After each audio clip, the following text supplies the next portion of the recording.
Привет, друзья! Вот и пришел день, когда интернет остановился. Да, не весь, но его огромная социальная часть.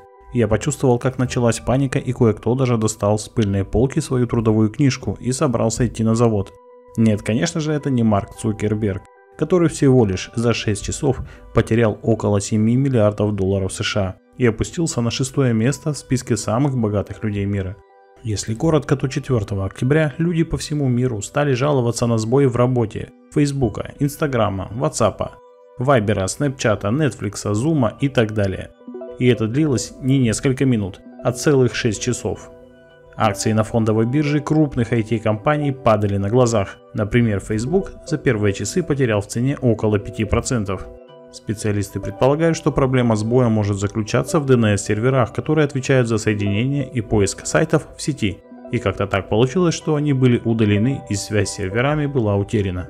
Забавно то, что утром сотрудники Facebook не могли получить своевременный доступ в офис, чтобы быстрее исправить ситуацию, так как их электронные пропуска не работали. Но предпосылки для всего этого хаоса были. Все началось еще весной, когда один из сотрудников Facebook уволился и прихватил с собой секретные данные о работе алгоритмов, в которых говорится о том, что компания ведет агрессивную политику в отношении пользователей. Ее зовут Фрэнсис Хауген, и она утверждает, что корень проблемы содержится в алгоритмах, запущенных еще в далеком 2018 году. По ее словам, они предназначены для стимулирования вовлеченности, и компания обнаружила, что лучшая вовлеченность – это та, которая влияет на страх и ненависть пользователей.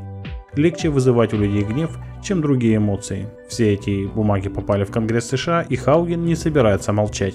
В воскресенье она выступила на телевидении, а спустя 2 дня случается вот такой сбой, которого не было со времен 2019 года. Думаете, это совпадение? Я так не думаю. Думаю, что дальше события будут развиваться явно не в пользу Цукерберга и не в пользу его детища. Мы же с вами знаем, что делают государственные машины с теми, кто много на себя берет.